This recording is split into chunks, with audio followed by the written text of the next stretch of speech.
नमस्कार, स्वागत है आपका यूपी ताजा न्यूज पर। मैं हूं संजय सिंह महान। आज हम आपको ले चलते हैं एक ऐसी शख्सियत की कहानी में जिन्हें बिहार के निर्माता कहा जाता है।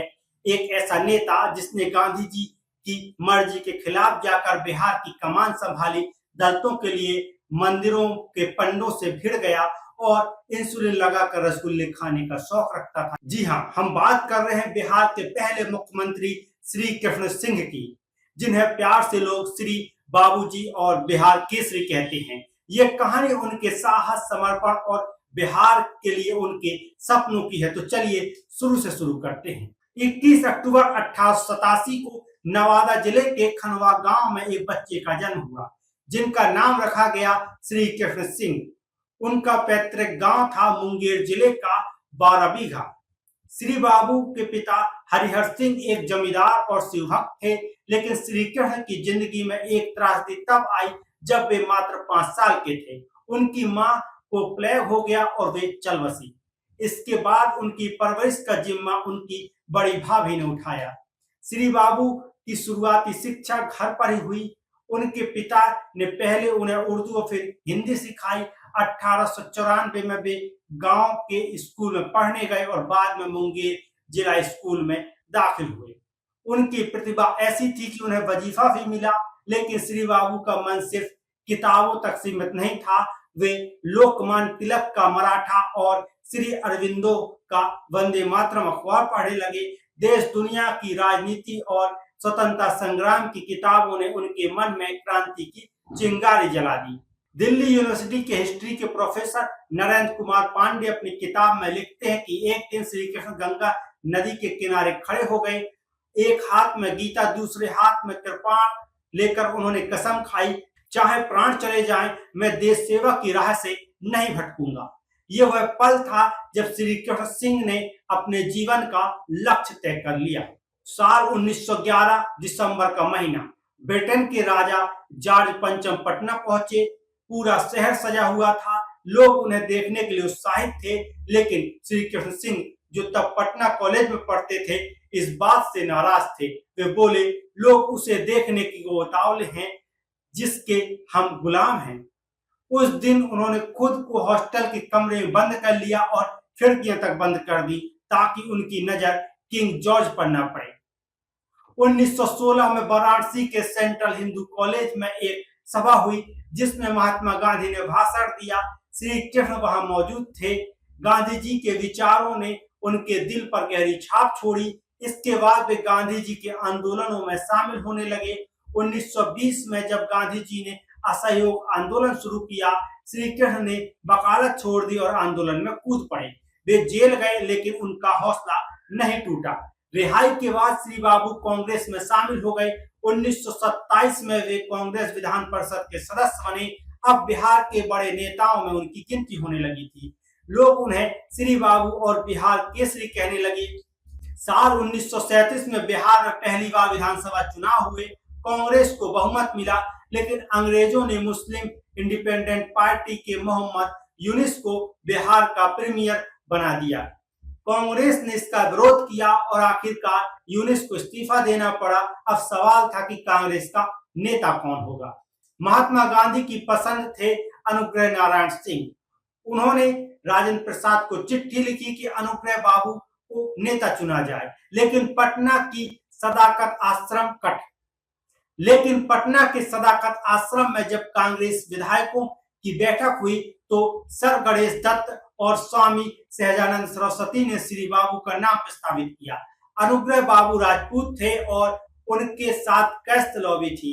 वहीं श्री बाबू भूमिहार थे और उनके साथ ब्राह्मण गुट और दरभंगा नरेश कामेश्वर सिंह थे। अनुग्रह बाबू ने देखा कि श्री बाबू का पलड़ा भारी है। उन्होंने खुद श्री बाबू का नाम आगे कर दिया। इस तरह गांधी जी की मर्जी के उलट श्री बाबू बिहार के प्रीमियर यानी कि प्रधानमंत्री बने। 1950 में संविधान लागू होने के बाद वे बिहार के पहले मुख्यमंत्री बने। 1953 में गांधीवादी विनोबा भावे अपने भूदान आंदोलन के सिलसिले में बिहार पहुंचे। उन्हें पता चला कि देवघर में वैद्यनाथ धाम मंदिर में दलितों का प्रवेश वर्जित है। विनोबा भावे ने दलितों के साथ मंदिर जाने का ऐलान किया, लेकिन पंडों ने इसका विरोध किया। और विनोबा के साथ मारपीट की। हंगामा खड़ा हो गया। तब श्री बाबू ने ऐलान किया, मैं खुद दलितों के साथ मंदिर में प्रवेश करूंगा। पंडों में हड़कंप मच गया। उनके बड़े भाई देवकी नंदन ने भी विरोध किया, लेकिन श्री बाबू अडिग रहे। 27 सितंबर 1953 को वैद्यनाथ धाम छावनी बन गया था।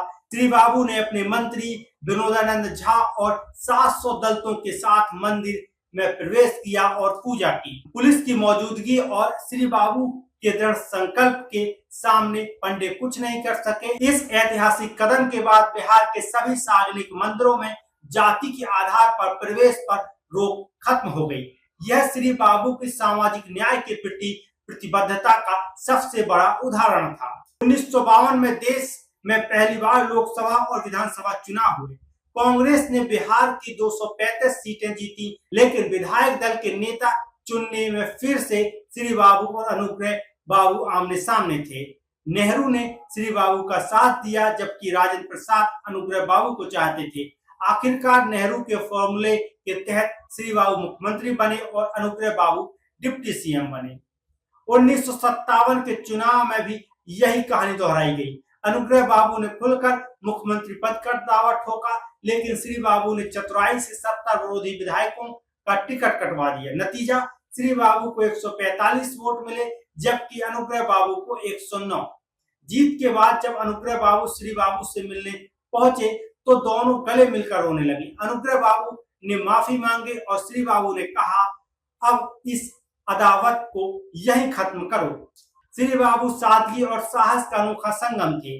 वे अपने लिए कभी वोट नहीं मांगने गए थे, फिर भी कभी चुनाव नहीं हारे। अपने गांव जाते समय सुरक्षा कर्मियों को दूर छोड़ देते थे, लेकिन उन्हें अपने लोगों पर भरोसा था। श्री बाबू खाने के बड़े शौकीन थे। उनके परपोते अनिल कुमार सिन्हा बताते हैं कि इंसुलिन लगाकर रसगुल्ले खाते थे। मुजफ्फरपुर और या बेगूसराय जाते समय वे अरहर की दाल बनवाने का संदेश भेज देते थे। पालकी या बैलगाड़ी से क्षेत्र का दौरा करते थे और लोगों से मिलते थे। श्री बाबू ने बिहार को आधुनिक बनाने का सपना देखा।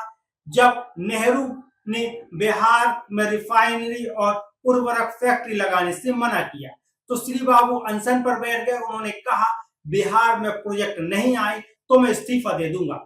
आखिरकार बरौनी में दोनों कारखाने लगाए गए।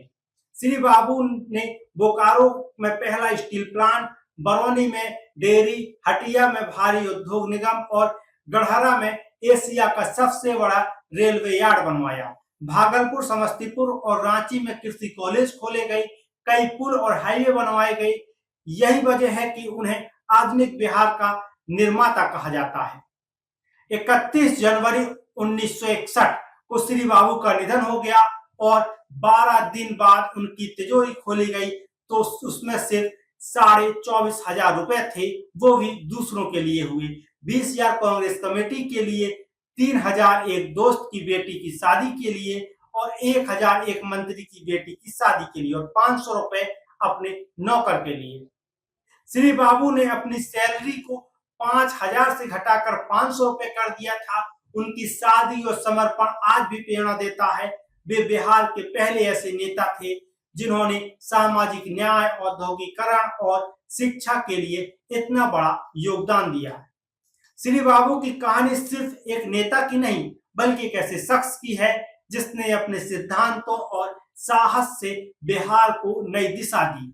आज जब हम बिहार के विकास को देखते हैं तो श्री बाबू का योगदान हमें याद आता है। दोस्तों, अगर आपको यह कहानी पसंद आई हो तो इस वीडियो को लाइक करें, शेयर करें। फिलहाल के लिए इस वीडियो में इतना ही। मैं संजय सिंह मान फिर मिलूंगा एक और नई कहानी के साथ।